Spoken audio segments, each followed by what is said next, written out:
Magdomis de Arrest Depué, el principio multimillonario Saudi Al-Walid bin Talal abierto negociación con las autoridades saudí para engrosar la lista de acusados de corrupción en logrado la libertad a cambio de renunciar a parte de sus cuentas a Riza. Bin Talal en Arabia la familiar il saudi con participación en empresas estadounidenses como Apple, Twitter, Citigroup.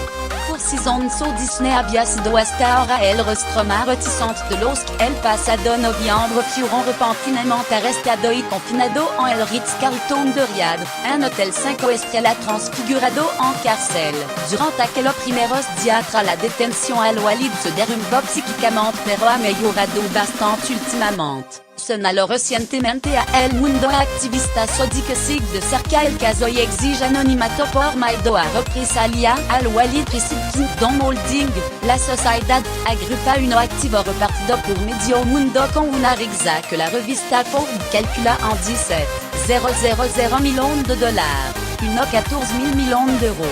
Según funcionarios citados domingo por Reuters, Al-Walid, de 62 años, ha ofrecido al gobierno una suma de dinero no precisada para obtener su liberación y cerrar la puerta a la vía judicial. Las fuentes sostienen, sin embargo, que la cuantía no se corresponde con la solicitada por las autoridades. Hasta la fecha el fiscal general no ha aprobado el acuerdo, desliza encargo del gobierno saudí. Al-Walid también ha propuesto realizar una donación al Estado escogiendo entre sus activos y evitando cualquier reconocimiento de haberse lucrado ilícitamente con la condición, además, de mantenerse al frente de la compañía. Uno terminó con sido rechazado por las autoridades, que lo exigen 6.000 millones de dólares. Según Wall Street Journal, Al-Walid, representante del ala liberal de la Corte saudí, está acusado de malversación de fondos públicos, soborno y extorsión a funcionarios. El urdidor de la campaña,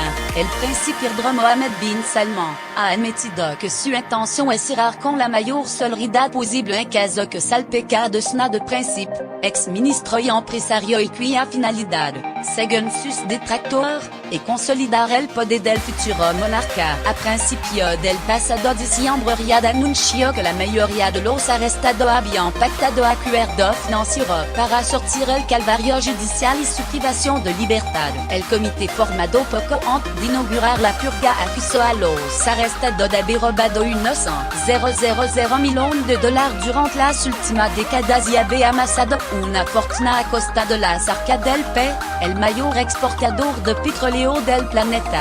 Los alcanzados por la campaña anticorrupción y doblegando a las exigencias.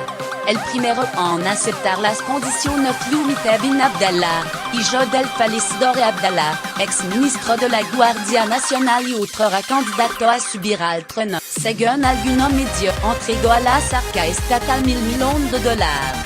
Los acuerdos también están afectando a las empresas de los arrestados, entre ellos Bakr bin Laden, presidente de la constructora saudí Bin Laden. La firma anunció este sábado que algunos de sus accionistas podrían transferir parte de sus activos al Estado tras un acuerdo con las autoridades. La purga se ha producido en el marco de una frenética sucesión de medidas que buscan concentrar el poder en torno a Bin Salman, de 32 años, hijo del actual monarca y urdidor de un paquete de reformas que trata de acabar con la adicción al petróleo de la ultraconservadora monarquía. El pasado junio, en un hábil golpe palaciego, el reparto de la primera línea sucesorial entonces ministro del Interior Mohammed bin Nayef y situó a su vástago. Desde entonces los rumores sobre una inminente abdicación han disparado tras tocando las leyes sucesorias vigentes hasta ahora.